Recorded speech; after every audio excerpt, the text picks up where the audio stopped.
하나님의 말씀은 로마서 8장 18절 말씀입니다. 로마서 8장 18절 한 절 보도록 하겠습니다. 생각하건대 현재의 고난은 장차 우리에게 나타날 영광과 비교할 수 없도다. 아멘. 우리 보진 않았지만 17절에 자녀이면 또한 상속자 곧 하나님의 상속자요 그리스도와 함께 한 상속자니 우리가 그와 함께 영광을 받기 위하여 고난도 함께 받아야 할 것이니라 라는 말씀이 있었습니다. 하나님을 아빠, 아버지라고 부를 수 있는 순간에 우리는 한쪽 손에는 그 하늘의 유업을 상속받을 수 있는 상속 증명서를 받는다라고 얘기했는데, 그 상속 증명서만 받는 환희에 찬 기쁨만이 아니라 한쪽 손에는 고난 증명서도 받으면서 우리 하나님 자녀 또 그리스도인의 걸어가는 삶 속에서 찾아오는 고난도 있다라고 얘기하고 있습니다. 성경은요, 정말로 그리스도인 하나님의 자녀라면은 고난을 받는 것이 마땅하다, 그것이 너무나 당연하다라고 얘기하고 있습니다. 마치 이렇게 얘기하는 것이죠. 주인이 고난을 받는데 종이 어떻게 고난을 피할 수 있습니까? 맏형이신 예수 그리스도께서 고난을 당하셨는데 어떻게 그 동생들이 고난을 피할 수 있습니까? 라고 하는 말처럼 하나님의 자녀 그리스도인에게 찾아오는 고난은 너무나 당연하다라고 얘기하고 있습니다. 사도행전 14장 22절에 우리가 하나님 나라에 들어가려면은 많은 환난을 겪어야 할 것이니라 라고 얘기합니다. 아니, 조그만 그냥 환난도 아니고 조그만 고난도 아니고 많은 환난, 많은 고난을 받아야지 그 하나님 나라 들어갈 수 있다라고 얘기하고 있고요. 데살로니가 전서 3장 3절에는 우리로 이것은 환난인데요, 고난입니다. 이것을 당하게 세우신 줄을 너희가 친히 알리라.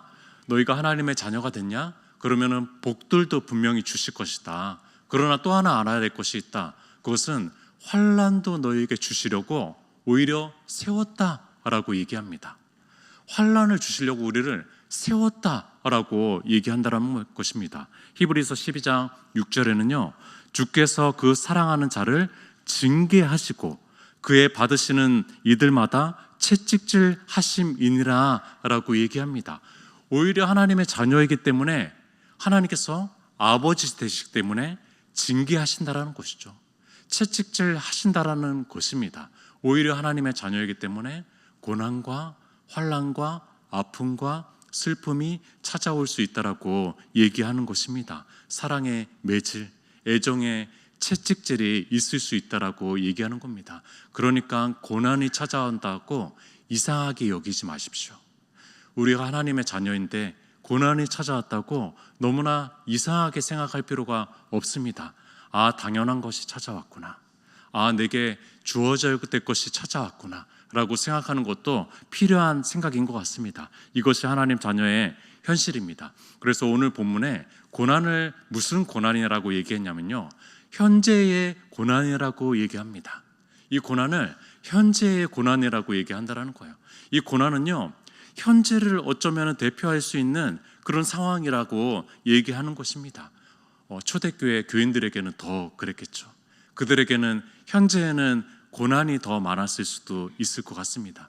하나님의 자녀가 되고 누릴 그런 현재의 복들도 참 많이 있지만, 그러나 현재의 고난도 있다라는 거, 이 땅이 완전하게 하나님 나라가 된 것은 아니기 때문에, 그렇기 때문에 우리가 받아야 될 또 현재의 고난도 있다라는 것을 보여주고 있는 것이죠. 몇 년 전에 한 젊은 자매가 이런 질문을 해온 적이 있었습니다. 이 고난이 질병 속에 있었던 자매거든요. 질병 속에서 이 고난이 하나님께로부터 온 것이 맞습니까? 라는 질문을 들었습니다. 그때 어떻게 정확하게 대답했는지 잘 모르겠습니다. 근데 그 질문만큼은 저에게 생생하게 남은 것이죠. 이 고난이 하나님께로부터 온 것이 맞습니까? 라는 질문이었습니다. 지금 생각해 보니까 참 저도 혼란스럽습니다. 두 가지 생각이 좀 납니다. 두 가지 생각. 하나는요, 하나님께로부터 온 것이 아니었으면 좋겠습니다. 하나는 하나님께로부터 온 것이었으면 좋겠습니다. 하나님의 선하심을 생각해 보면은요, 하나님은 선하시기 때문에 이 고통이 이 자매에게, 그리스도인인 이 하나님의 자녀인 딸인 이 자매에게 주어진 고난이 하나님께로부터 온 것이 아니었으면 좋겠습니다. 하나님이 선하시기 때문에. 그러나 하나님이 전지하시기 때문에 이 모든 것을 아시고 섭리하시고 함께 하시는 분이시라는 전지하심 속에서는 하나님께로부터 온 것이었으면 좋겠습니다. 이 두 가지 마음이 상충하는 것이죠. 저의 신이해 속에서, 하나님 이해 속에서는요, 이것이 상충하는 것입니다. 우리가 고난을 정확하게 해석할 수가 있습니까? 이 하나님에 대한 이해도 상충하게 되는 것이죠. 하나님께 정말로 묻고 싶은 질문입니다. 어려운 문제입니다. 그런데 고난이 현재 경험하는 필연적이고 당연한 것이라고 생각한다면은, 그렇다면 우리가 이 고난의 원인에 몰두한다면은요, 우리가 너무 많은 것을 잃어버릴 가능성이 많습니다. 우리가 이 고난이 어떻게 찾아왔고 하나님으로부터 왔고 안 왔고를 따지는 것보다도 더 중요한 것은 이것을 향한 목표라는 것이죠. 하나님의 뜻이라는 것입니다. 장애인 사역을 할 때 일부 부모님들, 또 장애인 부모님들이 아니더라도 우리가 모두가 부모가 되면 느끼는 것입니다. 한 자녀의 장애를 두고 부모님은 참 고통스러워합니다. 이 장애가 내 죄로 인한 것인가? 내 뭔가 잘못으로 인한 것인가? 내 유전적인 문제로 인한 것인가? 내 유전적인 문제여도 내 문제는 아니잖아요, 사실은. 그것도 내가 물려받은 것이니까 내 문제는 아닌데 내 유전적인 문제인가? 내 양육 방식의 문제인가? 내 교육 방식의 문제인가? 라고 하면서 다 부모 자신의 탓으로 돌려버립니다. 그러면서 너무나 힘들어하고 그럽니다. 근데 부모가 돼 보니까 좀 알긴 알겠더라고요, 그 마음이. 왜냐하면 작고 큰 연약함을 내 탓으로 좀 생각을 합니다. 이 아빠가 못나서 그렇구나. 내 유전이 좀 좀 부족해서 그렇구나. 내가 똑똑하지 못해서 그렇구나. 내가 좀 감수성이 떨어지는구나. 이것들이 이 자녀에게 보이니까요, 내 탓처럼 느껴지는 것이 부모의 마음입니다. 그러나 그 원인에 몰두하면요, 성장할 수가 없습니다. 그 원인 가지고 계속 씨름을 하면은요, 이것을 뛰어넘을 수 있는 방향성과 하나님의 뜻과 그것을 발견하지 못한다는 것입니다. 그 원인에만 매몰되어 있을 수밖에 없다라는 것입니다. 성장하고 발전하고 또 나아가야 되는데 정말 이것은 쉽진 않은 일입니다. 사실은 이 원인에서부터 벗어난다는 거 쉽지 않은 일입니다. 그러나 거기에서만 머물러 있으면 안 되는 것이죠. 요한복음 9장에 시각장애인 한 명이 나옵니다. 저는 이 본문이 참 이해가 안 됩니다. 시각장애인이 나오는데 마치 그 시각장애인이 청각장애인인 것처럼 주위 사람들이 대합니다. 수군수군 됩니다. 이 사람은 들을 수 있는 사람이죠. 들을 수 있는 사람인데 이 사람이 옆에 있음에도 불구하고 이 사람의 시각장애는 부모의 죄로 인한 것이다. 얼마나 마음이 아프겠습니까? 아니면은 그 사람의 죄로 인한 것이다. 그 부모 내가 보니까 양육 방식에 좀 문제가 있었어. 그 부모 보니까 뭔가 좀 결함이 있더라고. 그 가정 내가 살펴보니까 뭔가 좀 문제가 있더라고. 전생의 죄로 인한 것일 거야. 아니면 이 당사자 뭔가 큰 죄를 지었을 것이야 라고 하면서 그 사람이 버젓이 있는데도 불구하고 사람들이 이런 저런 얘기 수근수근 대면서 얘기를 합니다. 얼마나 상처가 컸겠습니까? 그 부모가 찢어지는 마음이었을 것입니다. 근데 예수님이 딱 등장하고 나서 예수님이 이 한마디를 하십니다. 예수께서 대답하시되 이 사람이나 그 부모의 죄로 인한 것이 아니라 그에게서 하나님이 하시는 일을 나타내고자 하심이라. 아멘입니다. 너무 멋있습니다. 너무 멋있습니다. 우리는요, 사람들의 대화에 끌려다닙니다. 그 사람들이 부정적인 얘기들을 막 하고 있을 때 우리는 거기에 들어가서 똑같은 부정적인 얘기를 합니다. 너무나 재미있으니까 그렇습니다. 그 부모 진짜 좀 문제가 있더라. 그 가정사 보니까 문제가 있어. 그러나 예수님은 거기에 매몰되지 않으셨습니다. 거기에 빠지지 않으셨습니다. 주님은요, 오히려 하나님의 뜻이 있다, 하나님의 계획이 있거든, 하나님께서 더 영광을 받으시려고 이 일들을 하시고 계시는 거야 라고 얘기하는 겁니다. 이것이 예수님이 말씀하시는 선언인 것이죠. 우리의 눈이 더 그렇게 뜨거워졌으면 좋겠습니다. 고난은 인생에서 아주 비싼 것입니다. 어떤 등록금보다도 비싼 것이 바로 고난입니다. 비싼 값을 치르고 배우는 고난 수업과 같습니다. 어떤 대학교보다도 더 많은 것들을 배울 수 있는 장입니다. 그렇기 때문에 우리가 원인에만 매몰될 수가 없습니다. 그렇기 때문에 이 고난을 우리가 낭비할 수 없습니다. 비싼 값을 치루었다면요, 그것을 낭비하면 안 됩니다. 그것을 통해서 배우든지, 그것을 통해서 성장하든지, 그것을 통해서 발전하든지, 그것을 통해서 나아갈 줄 알아야 됩니다. 너무나 비싼 값을 치르죠. 건강을 잃기도 합니다. 재산을 잃기도 합니다. 어떤 관계들이 무너지기도 합니다. 위험이 찾아오기도 하고, 비방과 조롱으로 너무나 내 마음이 힘들기도 합니다. 뭔가 마음에 탈진이 찾아오기도 하고 지치기도 합니다. 여러 가지 희생을 얻기도 합니다. 그러나 그 시간 속에서 이 필수 과목인 고난의 수업을 지나가고 있을 그때 우리가 성장할 수만 있다면은, 그 시간을 통해서 하나님의 뜻을 이룰 수만 있다면은 그것만큼 유력한 것은 없다라는 것입니다. 우리는 하나님의 섭리를 믿는 사람들입니다. 섭리 신앙이라고 하죠. 그렇다면 고난 속에서도 분명히 하나님의 뜻이 있다라는 것입니다. 그것을 우리가 바라보았으면 좋겠습니다. 그 시각장애인에게 주님께서, 하나님께서 뜻이 있으셨던 것처럼 우리에게도 찾아오는 이 고난은 하나님의 뜻이 있다라는 것을 기억하셨으면 좋겠습니다. 절대 낭비하지 않았으면 좋겠습니다. 고난을 그저 남 탓으로 돌린다든지, 이거 운명처럼 돌아온 것이야 라고 돌린다든지, 다른 방법들로 그 고난의 수업을 그냥 직면하지 않고 피하려고 한다든지, 이것은 고난을 통해서 성장하거나 또 하는데 도움이 별로 안 될 수도 있습니다. 바울은 오늘 본문을 통해서 고난에 대해서 어떤 자세를 취해야 되는지 한 가지 방법을 좀 알려주고 있습니다. 18절을 한 번 더 읽어보도록 하겠습니다.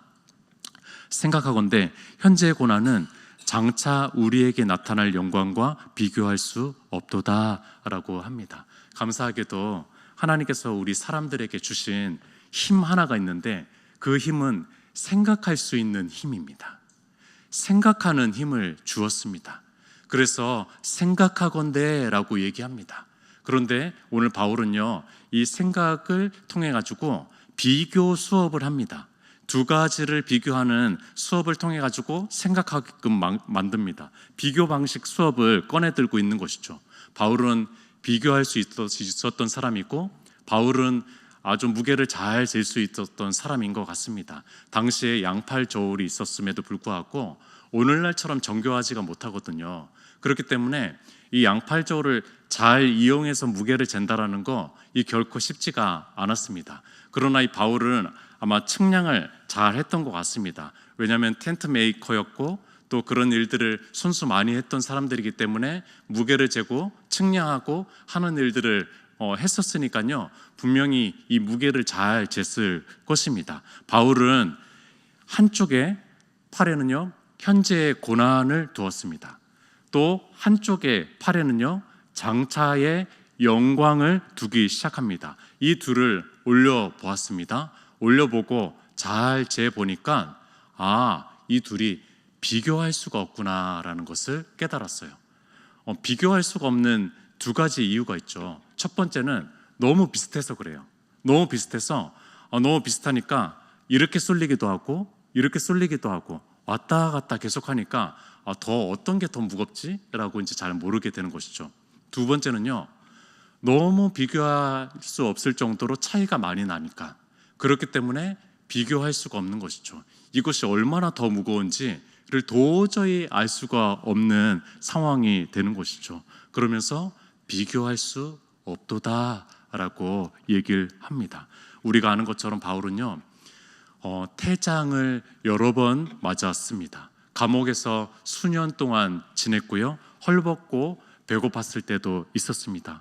질병이 찾아오기도 했습니다. 아시는 것처럼 심각한 사탄의 가시처럼 있었던 것이 있어가지고 3번이나 아주 간절하게 탄원하고 탄식하며 간구했던 그 시간이 있었는데 하나님께서 그 기도를 들어주지 않았습니다.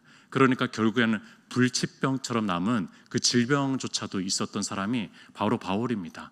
그 바울이 자신의 고난의 무게를 하나하나씩 재서 총합을 재기 시작합니다. 그래서 한쪽 팔에 턱 두었습니다. 자, 그러면서 이제 어렴풋이 내가 누릴 하늘의 유업의 영광을 생각해 보면서 그 영광들의 총합을 하나하나씩 무게로 재면서 이제 한쪽에 두는 거죠. 사실 어렴풋합니다. 그 하늘에 가보지도 않았기 때문에, 그 천국에 가보지도 않았기 때문에 그 영광이 얼마나 큰지 얼마나 대단한지 잘 모르죠. 그럼에도 불구하고 어렴풋이 본인이 알고 본인이 깨닫고 본인이 성경에서 본 그 영광에 대해서 하나하나씩 차곡차곡 이쪽 오른쪽 팔에 두기 시작합니다. 그러면서 무게를 재보니까 자신의 고난이 너무나 클 줄 알았거든요. 자신의 고난의 총합의 무게가 그래도 이것보다 조금이라도 더 클 줄 알았어요. 그런데 확 기우는 거를 본 거죠. 확 기우는 거를 본 겁니다. 이 장차의 영광이 훨씬 더 무거웠다는 거예요. 그러니까 우리에게 주어지는 때로는 현재의 고난을요, 상대화할 필요가 있습니다. 이것을 비교 분석할 필요가 있다라는 겁니다. 비교 의식은 좋은 것은 아닙니다. 누군가와 비교하는 비교 의식은 내가 주인 되려고 하는 원죄 의식에서부터 나온 것이기 때문에 좋은 것 아닙니다. 그렇기 때문에 이것은 지양해야 됩니다. 우리는 하나님의 고귀한 하나님의 형상을 가진 한 사람이기 때문에 우리가 비교할 필요는 없습니다. 그러나 이것은 그런 비교가 아니죠. 누군가의 비교가 아니라 나 자신의 오늘과 내일을 비교하는 것입니다. 나 자신의 현재와 장차를 비교할 줄 알아야 된다는 것입니다. 현재 경험하고 있는 땅의 고난과 장차 누릴 미래의 영광을 비교하는 것입니다. 땅의 가난함과 하늘의 부유함을 비교하는 것입니다. 땅의 연약과 하늘의 강함을 비교하는 것입니다. 땅의 불확실성과 하늘의 확실성을 비교하는 것입니다. 땅의 눈물과 하늘의 웃음을 비교하는 것입니다. 땅의 수많은 고난들과 그러나 하늘의 더 수많은 영광들을 비교하는 것입니다. 이것을 비교할 줄 알아야 된다는 거예요. 이것에 대해서 생각할 줄 알아야 된다는 것입니다. 이 비교 수업 방식을 꺼내들고 있는 것입니다. 바울은 다른 사람 탓으로만 돌리지 않았습니다. 자기 연민에만 빠지지 않았습니다. 신앙을 던져버리고 자기만을 위해서 살고 쾌락에 빠지지 않았습니다. 오직 그리스도를 바라보고 또 그리스도를 바라보고 그분을 표대 삼아서 달려가기 시작했습니다. 어떻게 그럴 수가 있었죠? 어떻게 그럴 수가 있었죠? 그 바울은요, 생각했습니다. 이 바울은 생각했습니다. 현재를 넘어서 찾아올 장차를 생각했다라는 겁니다. 현재를 넘어서 미래에 펼쳐질 그 영광을요, 생각했다라는 겁니다. 때로는 우리의 눈이 참 그 하나님 나라를 바라보는데 방해가 될 때도 있는 것 같습니다. 그러면서 좀 눈을 감고 그 영광을 한번 좀 생각을 해보았습니다. 그러면서 그것을 간단하게 그냥 끄적끄적 끄집어냈습니다. 한번 눈을 감은 마음으로, 눈을 감지 마시고요, 눈을 감은 마음으로 한번 제가 끄적인 그 하늘의 영광을 한번 상상해 보시면 좋을 것 같습니다.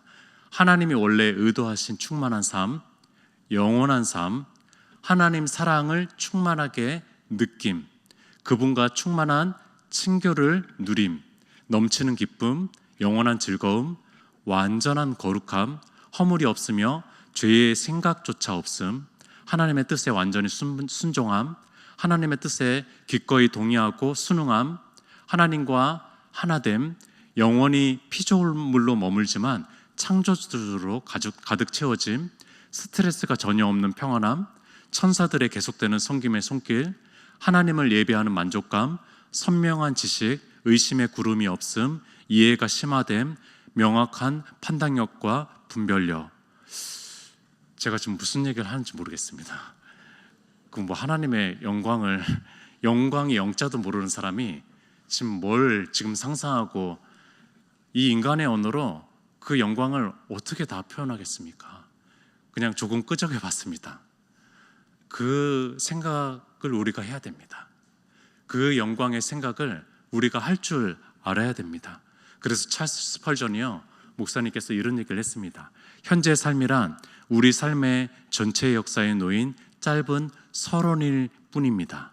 늘 물결 출렁인데요. 우리 인생이 물결 출렁이는 인생의 강물은 이 땅에서 끝나는 것이 아니라 끝없는 축복의 망망대해로 흘러갑니다 라고 얘기합니다.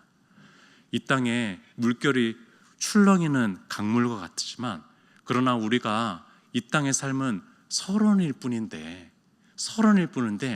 그 본론의 삶이 있는데, 본문의 삶이 있는데, 그 본문의 삶은 축복의 망망대해가 펼쳐진 삶이라고 얘기하는 것이죠. 우리에게 더 좋은 영원한 삶이 있습니다. 우리가 대단한 삶이라고 느껴지는 이 삶이요, 이 땅의 삶이 서론의 삶이래요. 대단한 삶이 아니라는 거죠. 그렇기 때문에 우리가 죽은 이후의 천국의 삶을 사후의 삶이라고 얘기하지만, 그러나 이것보다는요, 더 정확하게는 이 땅에 우리가 살아가는 이 삶이 사전의 삶입니다. 우리가 살아가는 이 땅의 삶이 사전의 삶이에요. 아직 본격적인 삶은 놓여지지도 않았습니다. 정말 우리에게 그 본론으로 들어가는 삶은요, 아직 주어지지도 않았다는 겁니다. 음악에 전주곡이라고 있습니다. 전주곡은요, 바로 본곡에 들어가기 위한 도입을 위한 곡입니다. 그 곡은 본곡과 비교하면요 아무것도 아닙니다. 그 본곡과 비교하면요 전주곡은 그 무게 차이가 비교할 수도 없습니다. 그냥 간단하게 도입하는 곡일 뿐입니다. 우리 이 땅의 삶이 전주곡입니다. 영원한 삶이 본곡이라는 것입니다. 우리가 계산을 잘해야 됩니다. 우리가 생각을 잘해야 됩니다. 우리가 측량을 잘해야 됩니다. 본격적인 삶이 있습니다. 사전의 삶 잘 비교해야 됩니다. 본곡과 전주곡을 잘 우리가 판단해야 됩니다. 그렇기 때문에 하나님의 자녀가 아닌 세상의 자녀들이 참 불행하다는 생각이 듭니다. 왜냐하면요, 그들은 조금 덜 고통스러운 삶과 더 고통스러운 삶, 그저 그 두 가지를 비교하는 삶이기 때문에 그렇습니다. 그들은요, 그 영원한 삶과 비교할 수 없는 사람들이잖아요. 그렇기 때문에 그냥 덜 고통스러운 삶과 더 고통스러운 이 두 가지의 비교 때문에 살아가고 경쟁하고 치열하는 삶이 세상 자녀들의 삶이라는 것이죠. 그렇기 때문에 우리가 행복주계를 선포한 것이고, 그렇기 때문에 우리가 복음을 전해야 하는 것이고, 그렇기 때문에 그들이 하나님의 자녀가 될 수 있도록, 왜냐하면 본격적인 삶이 놓여져 있기 때문에 그들을 전도하는 것입니다. 교회를 위해서 애쓰시는 수많은 봉사자들이 있어가지고 이 교회가 든든하게 서 있는 것이라고 생각이 듭니다. 구역장으로서, 또 교사로서, 또 주방봉사자로서, 주차관리위원회로서, 또 주보적기로서, 또 여러 가지 보이지 않는 손길들로 섬기시는 손길들이 참 많이 있습니다. 제가 은혜동산을 지금 섬기고 있으니까 은혜동산을 섬기는 또 팀 봉사자들이 참 귀하고요. 또 조 리더 섬김이 분들이 그 오전부터 또 봉사를 하고 예배를 드리고, 그 오후부터 시작해가지고 저녁 때로는 10시 넘게까지 섬기시는 그 모습을 보면서 참 애쓰고 수고한다. 좀 한편으로는 좀 고난의 삶이다 라는 생각이 드는데, 이들은 그런 생각을 가지고 있는 것이죠. 11주 동안의 그 고난의 삶 이후에 그 영혼들이 살아나고, 그 영혼들이 회복되고, 또 하나님의 영광을 바라보고, 또 그 천국의 본격적인 삶을 살아갈 그 나라를 바라보면서 이들이 11주 동안 애쓰는 것이구나 라는 생각이 들었습니다. 이 전주곡을 통해서 이 본곡이 아름답게 펼쳐질 것을 바라보면서 애쓰시는 분들이 이 리더이고 섬김이 분들이구나 라는 생각을 하게 되었습니다. 우리 생각을 잘 했으면 좋겠습니다. 생각하건대 현재의 고난은 장차 우리에게 나타날 영광과 비교할 수 없도다. 우리 생각을 잘 하셨으면 좋겠습니다. 우리 함께 기도하도록 하겠습니다. 우리 전주곡과 같은 삶을 참 주님을 위해서 애쓰고 수고하는 삶이었으면 좋겠습니다. 그래서 그 영원한 나라의 영광과 비교해서 정말로 이 삶을 정말 또 하나님 앞에 드리며 나아가는 삶이 되어서 그 영원한 나라에서 누릴 그 유업들과 그 상속의 것들 또 바라보면서 달려가기를 원합니다. 주님 함께 하시고 인도하여 주시고, 때로는 고난 가운데 있다면은 그 고난을 우리가 잘 생각하면서 그 영화로움과 다시 한번 비교하면서 힘을 내었으면 좋겠습니다. 주여 한번 외치고 기도하도록 하겠습니다.